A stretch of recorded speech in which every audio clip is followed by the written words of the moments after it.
good swearing. Daily beans, daily beans. Daily beans, daily beans. Hello and welcome to the Daily Beans for Thursday, July 1st, 2021. Happy July, everyone. Today I'll be chatting with Laura Packard about the recent SCOTUS decision on the Affordable Care Act. And later, I'll be talking to the founder of Project Connect. His name is Greg Potter. It's an incredible guy. I hope you enjoy these interviews. Hey, everybody. I am honored to be joined again today by my friend, healthcare advocate, stage 4 cancer survivor, founder of Healthcare Voices, and executive director of Get America Covered. Please welcome Laura Packard to the Beans. Laura, welcome. Thank you for having me. I am so excited to talk to you today because it was just recently, third week of June or so, second week of June, when the Supreme Court had decided that in California v. Texas for the Affordable Care Act, this, decision we've all been waiting on, that they didn't have standing to sue, basically because the mandate was brought down to $0 penalty. And so they didn't have any harm or injury to speak of. And so they decided 7-2, which is weird because it should be unanimous, that they didn't have standing to sue. And so therefore we have upheld once again in the Supreme Court the Affordable Care Act. It doesn't, so far hasn't lost. And I wanted your top line thoughts on that victory in the Supreme Court. Well, we are 3 for 3 in cases before the Supreme Court, which is good news. But the bad news is all they have to do is win once to wreak devastation on millions of Americans. You would think that people would learn from this documented a losing streak to leave people's healthcare alone, but I don't think they've learned that lesson yet. So election law has lost 65 times in the courts, and they're still on it. So yeah, exactly. They're not. They are only choosing to learn the lessons they want to learn as opposed to the lessons they should be learning. So this particular case may not come back because the Supreme Court said there isn't standing, but that does not mean that there is not an army of lawyers somewhere right now figuring out new ways to attack the Affordable Care Act, because this is a crusade for Republican politicians. Yeah, and despite the fact that everybody loves this, they've been trying to get rid of Social Security and Medicare for years as well, and that's failed at every turn. And hopefully the ACA will stand up in those ways. And yeah, and if we ever raise the penalty to $1 or more, they'll come back and say, oh, we have an injury now. We'd like to overturn the mandate. And since the mandate is such an integral part to the law, we should just throw the whole thing away. That was their actual argument this time. But I think what's more amazing is that recently, before this decision came out from the Supreme Court, we reached a record number of people who were covered under the Affordable Care Act, 31 plus million people. And I think that is going to go up now. We've extended the enrollment period under the first COVID rescue plan by Biden, right, to August 15th. Mm-hmm. Yes, that was an executive order to extend it. So open enrollment, the special enrollment period, runs until August 15th. It was originally May. And then when our new HHS secretary came in, one of the first things he did was extend it to August 15th. 31 million people are enrolled, and over 1 million have signed up in this special enrollment period alone. And those numbers of 31 million, I don't believe that includes the state exchanges. So the number is probably higher than that. Okay, so I misspoke. It wasn't part of the American Rescue Plan. It was just an executive order from HHS. Right. What the American Rescue Plan included was more subsidies to make Affordable Care Act plans more affordable than ever. But those subsidies are only for 2 years. So part of the Biden infrastructure plans, the American Families Plan, makes those subsidies permanent. So that's one of the reasons why we need those infrastructure plans. Yeah, and it looks like now Bernie is already writing up budget reconciliation after the pretty, I will say, surprising, almost $1 trillion Republican proposal. I'd never seen Republicans want to spend any money on anything, but not nearly enough. And now it looks like they're going to probably write it up for like $5 or $6 trillion now. They're like, all right, fine. We got to start high because we're going to have to come down for Manchin and cinema. So we might as well just throw everything in there. and see where we can end up with just the 50 votes plus Kamala that we need, Madam Vice President. Now, I wanted to talk to you a little bit about something that everyone seems to be thinking now that the ACA has been held up again in the Supreme Court, which is time to improve it, time to expand upon it. Next logical step. And the whole reason that the Affordable Care Act was put into place was as a stepping stone to a public option. So let's talk a little bit about that, because we're seeing it in some states, aren't we? Mm-hmm. Well, one thing to note is it just came out a few days ago that they are thinking of, in the infrastructure bills, expanding Medicare to, I think it was age 60, as well as possibly including vision and dental. So it's being talked about expanding the programs we already have. And there are a few different proposals floating around federally to provide a public option. And in the states, the state of Washington was the first one to do this, to offer a low priced health insurance option through the state, administered by private insurance. And that was a couple years ago, and they are refining it. And then this year, both Colorado and Nevada passed their own state-based health insurance options. So this is starting to be a trend. Yeah, and something else I think that they should look at, if they're not already looking at, is expanding who's eligible for VA care and TRICARE. We're talking about a quarter of the population of the United States. If we can bring more people into that net, particularly those with mental health issues that had an other than honorable discharge, whose benefits were not able to be realized. And to bring them into the fold, we would insure millions more. So there's multiple different ways to do this.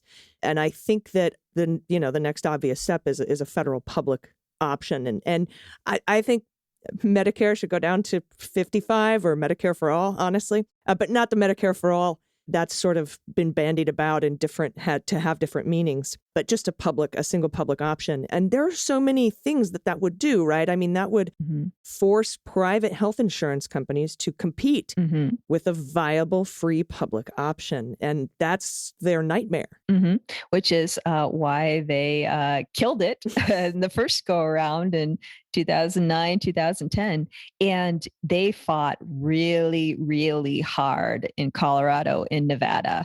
Colorado had months of TV ads. I got postcards in the mail, and I ended up reading that this was the most expensive, the most lobbied bill in Colorado history. So, and in Nevada too, just tons of money dumped in. So that's something to consider, is the insurance companies guard their profits and they don't let go very lightly. Yeah, and something else that a public option would do would be lower the actual cost of healthcare. We see this with the VA all the time, and the VA is able to also negotiate with pharmaceutical companies for really, really huge discounts on drug prices. I don't know why the Department of Defense and TRICARE don't do that. I don't know why we don't do that for everybody else in the United States. But in the VA, because we're spending taxpayer money on healthcare, we then become stewards of taxpayer dollars, and we do what's medically necessary. And we do a lot of preventive care. And I think that when you start doing that, that's when the insurance lobby freaks out a little bit, because they really rely on sick people if they can't turn them away, which they can't right now. And also, I think it's something to watch is whether drug reform is passed on the federal level. It's been talked about. H.R. 3 is a bill that got through the House last year, and it's got a slower passage this year because now there's actually the possibility of passing something. So they've talked about putting it into the infrastructure bill to help pay for it, because you get huge savings, obviously, if you start negotiating with the drug companies instead of paying whatever they want.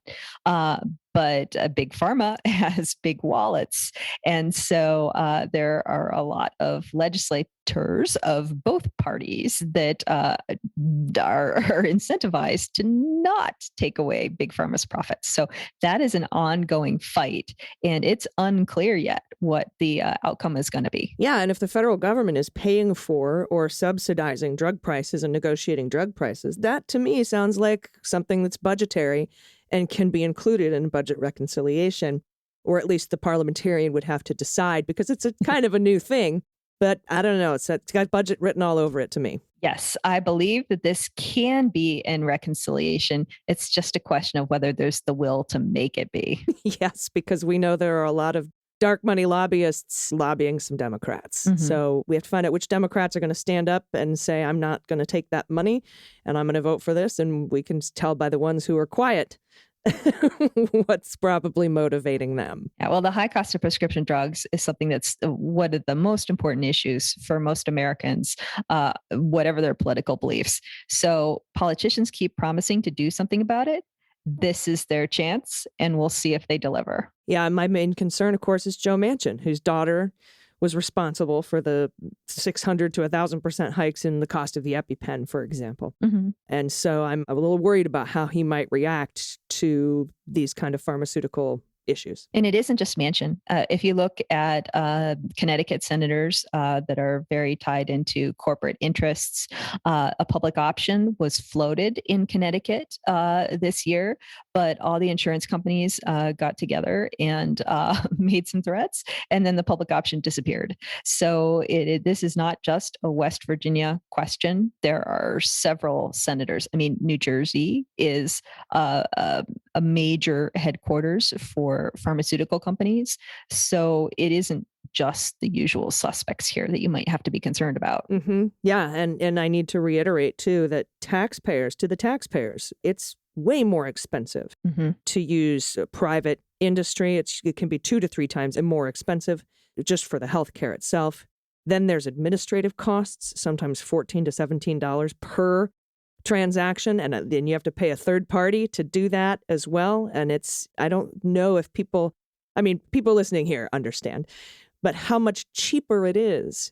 We have to pay for it. Mm-hmm. One way or another, we have to pay for it. So making it cheaper and having people regulating it and being stewards of the taxpayer dollar and doing preventive care is really the best way to go. Mm-hmm.